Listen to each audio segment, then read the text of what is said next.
Bienvenido, bienvenida a este vídeo cuyo título es Definición de métodos. En este vídeo nos iniciaremos en la programación de nuestros propios métodos. Ahora que ya sabemos cómo llamar a métodos predefinidos del lenguaje Java y qué es la definición de un método, el conjunto de instrucciones que se ejecutarán cuando lo llamemos, vamos a aprender cómo crear nuestros propios métodos para resolver nuestras aplicaciones de forma modular. Supongamos que estamos creando una aplicación para la compañía de vuelo LaSalle Air. La compañía quiere corregir los tiempos de espera en el aeropuerto de sus pasajeros para hacer el check-in. Para solucionarlo, decide colocar unas pantallas táctiles antes del mostrador de check-in donde el pasajero pueda consultar información relevante y así agilizar el proceso de check-in una vez que llegue al mostrador. LaSalle Air nos pide crear un programa que genere una serie de mensajes con información relevante sobre el check-in para poder usar en sus pantallas. Puedes ver parte de los mensajes que tenemos que mostrar en pantalla. Sobre la documentación necesaria para viajar, instrucciones sobre cómo hacer el check-in y cómo reservar asiento a bordo del avión. El diseño de la interfaz gráfica de la aplicación permite al usuario acceder a una misma información desde diferentes sitios. ¿Qué instrucciones usaremos para mostrar la información? Para mostrar, por ejemplo, la info sobre la documentación para viajar, podríamos escribir un bloque de código como el que ves en pantalla, una serie de sentencias system out println. Si el usuario decide acceder a la info desde el menú central, en nuestro programa escribiremos estas 5 instrucciones. Y cuando el usuario acceda a la misma info, pero desde otra zona de la pantalla, por ejemplo, desde el menú inferior, volveremos a escribir las mismas líneas de código. Y así sucesivamente iremos repitiendo código para mostrar la información desde los distintos puntos de la interfaz gráfica de la aplicación. Como puedes intuir, esta no es la mejor opción. ¿Por qué? Primero, por el coste de tiempo de escribir tanto código que se repite. Y segundo, porque es un código difícil de mantener. ¿Qué quiero decir con esto? Bien, supón que tras terminar la aplicación, LaSalle Air quiere hacer un simple cambio y en lugar de mostrar Travel Documentation, quiere mostrar Travel IDs. Tendríamos que ir mirando el código para localizar las líneas que muestran Travel Documentation y sustituirlas por el nuevo valor. ¿No tendría más sentido que agrupáramos este código de forma que pudiéramos reutilizarlo y usarlo fácilmente? La respuesta es que sí que podemos.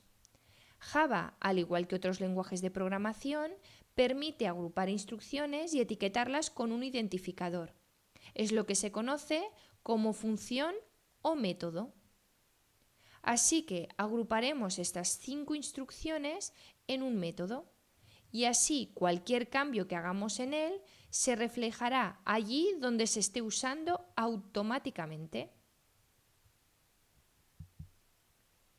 Antes del bloque de código escribimos public void y luego el nombre de nuestro método, Travel Documentation, seguido de paréntesis vacíos. Comprueba que hemos escogido un nombre de método autoexplicativo de las instrucciones que contiene y tarea que va a realizar, siguiendo el ejemplo de los métodos predefinidos del lenguaje Java. Y luego envolveremos el código que queramos que se ejecute cuando llamemos a este método entre llaves. Con esto completamos la definición de nuestro método Travel Documentation. Observa que la declaración de nuestro método se parece bastante a la declaración de los métodos predefinidos del lenguaje Java, como el método len de la clase string. Vamos a analizarla. La primera palabra que hemos escrito es public. Todos los métodos en Java comienzan con la palabra public o private. Esto es lo que se conoce como modificador de acceso. Y public indica al ordenador que cualquiera puede acceder a este método. Sabremos más de modificadores de acceso cuando aprendamos sobre objetos. Por ahora, quédate con que la palabra clave public es el inicio de cualquier método. La siguiente palabra que hemos escrito es void. Esto es el parámetro de salida o de retorno del método. Void significa que este método no devuelve nada. Nuestro método, Travel Documentation, realiza una serie de acciones, pero no devuelve nada, no devuelve ningún valor. Por esto, el parámetro de salida es void. Otros métodos, como el método len de la clase string, sí que retornan algo. Entonces, en la declaración del método se indica el tipo de dato que retorna en lugar de void. El método length retorna un valor de tipo int, con el número de caracteres Unicode que contenga la cadena de texto.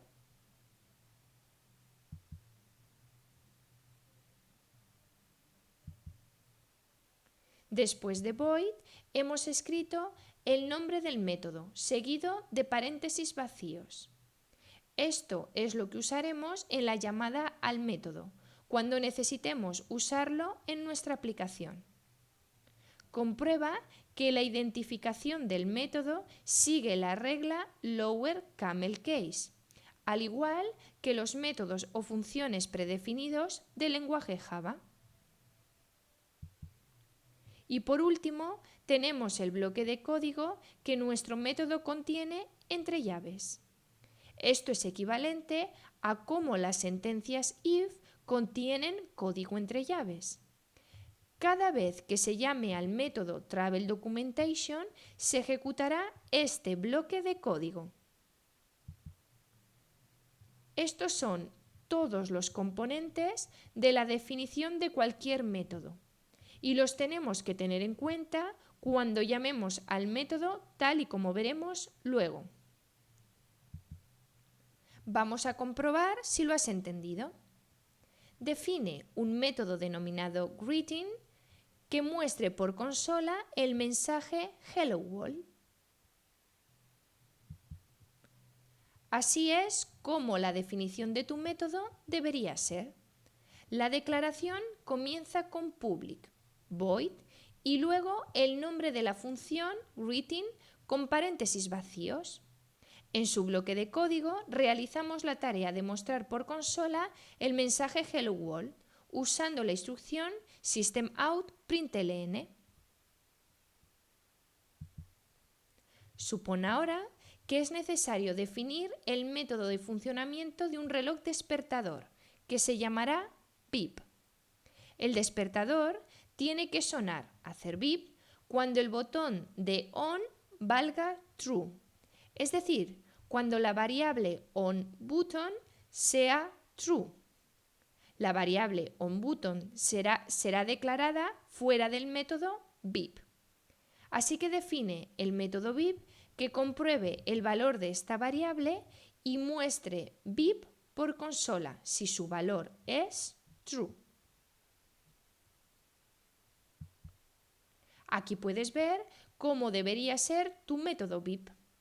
Comienza con public void y luego el nombre del método, beep, con paréntesis vacíos. Dentro de las llaves definimos el bloque de código de nuestro método. Usamos una sentencia condicional if para comprobar el valor de la variable boolean onButton, de tal forma que si es true, mostramos por consola VIP usando la instrucción systemout.println.